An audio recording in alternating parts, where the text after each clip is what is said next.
I've looked at thousands of retirement plans over my career, and there is a distinct difference between running a retirement plan and implementing a plan throughout retirement. Make sure to watch on as I give an illustrative example today of a client who I helped through retirement, and also a few technical reasons that retirement may actually not be quite as expensive as you think. Hey everyone, I'm Andrew. I'm a CFA charter holder and a CFP professional who spent the last several years helping ultra high net worth and high net worth investors. I'm also the owner of Lever Wealth Management, which is the financial advisor for people who scare financial advisors. And what I do is I take these stories over the years and I give them to you so that you can apply them to your own life. And today what I want to talk about is the fact that retirement for many people is cheaper than they think. Again, just like I said in my intro, there's a distinct difference between running a retirement plan and implementing a plan throughout retirement. And what I have seen is for those who are involved in the retirement planning process, humans have a tendency to want to have a buffer. And especially for the first 1 to 2 years of retirement, you're not actually going to know your true expense profile. Reason being, many people I've seen, they say, hey, we've always wanted to take this family vacation. We're going to take our kids and our grandkids, to Hawaii.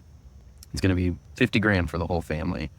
Or, you know what, we're going to go ahead and we're going to buy 2 cars and run them for the next 10 years. Or we're going to buy this second house or whatever. There's so many different examples. But many times people bring forward expenses that they've been deferring for quite a long period of time.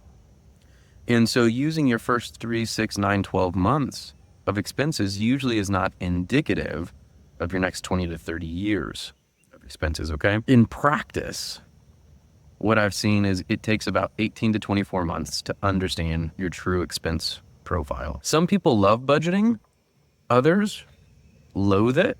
And neither is inherently correct or incorrect. I'm indifferent to the level of detail. I'm very concerned about the aggregate number. Meaning, is your spend rate, is the income you need in retirement the true amount that we're modeling, or is it materially different? Because if it's materially different, none of the outputs matter, okay? I'm reminded of this client who, for years, we were running this retirement analysis, and he said, you know what, I want to spend $15,000 a month in retirement. And we get to retirement, $15,000 a month.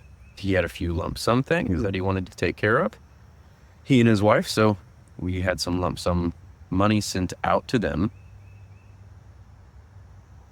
Year 2, we send him $15,000 a month. Year 3, we send him $15,000 a month. Year 4, we send him $15,000 a month. And by year 5, he goes, hey, I haven't gotten a raise, have I?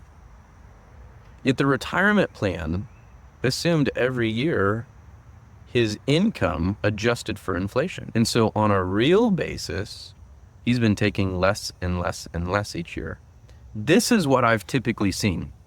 People take the paycheck from their investment accounts, and they tend to not give themselves raises after they get through that first wave of expenses in retirement. Many times what that's called is a smile, the retirement smile, where inflation may be 3 in your modeling projections, but your actual spend rate only increases at 1 to 1.5%.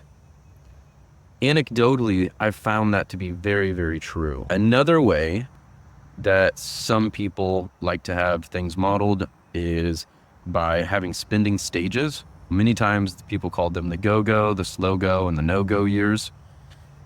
Just to reflect that on a real basis, by the end of retirement, you tend to spend, I think the research by David Blanchett at Morningstar showed 70 to 75 cents on the dollar of the first dollar you spent in retirement. That could have changed since I looked at it last, but spending stages throughout life to reflect the fact that you spend less over time. These two, the spending smile and the spending stages, tend to give similar outputs, okay?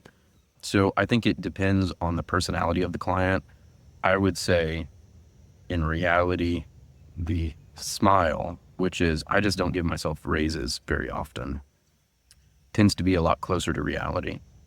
The third way that some people like to look at their retirement plan and their retirement spending is through something that's called guardrails, where you look at your withdrawal percentage of your portfolio. So let's say you have $1 million and you withdraw 4% to 40,000.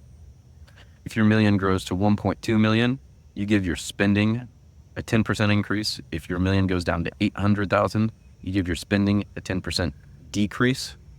And so what you're doing, hence the name, is you're creating some guardrails on your money. I haven't seen as many people willing to do that outside of people who had enough discretionary expenses that it was really easy for them to cut. I would maybe caution against having a wholesale guardrail approach to your fixed expenses, right? Because some expenses are harder than others to cut. But I'll use that point to pivot to something else. Again, with the idea that retirement's probably cheaper than you think, is many times I see discretionary expenses on things that I would not anticipate going down. Because depending on your personality, those convenience expenses, getting your car detailed, getting the house cleaned, traveling on a Saturday instead of a Wednesday, right? You get the idea of what I'm bringing up here. Hiring a mechanic instead of working on your car. Everyone has their thing. And many times what I find is once people have the additional time, they enjoy cleaning their house now, or they enjoy not eating out and cooking at home. And at the margin, these discretionary expenses tend to compact in some way. Again, that's client and person dependent, but it has been something I've seen throughout time. And so the so what with all of this is take a deep look at your modeling. And I have no issue with giving yourself a buffer. A buffer is good, but the output is dictated by the input. And the input needs to be as correct as we can in a base case scenario. Doing things like understanding, hey, my first couple of years of retirement may be more expensive than the rest. Perhaps I shouldn't inflate my income at 3% a year.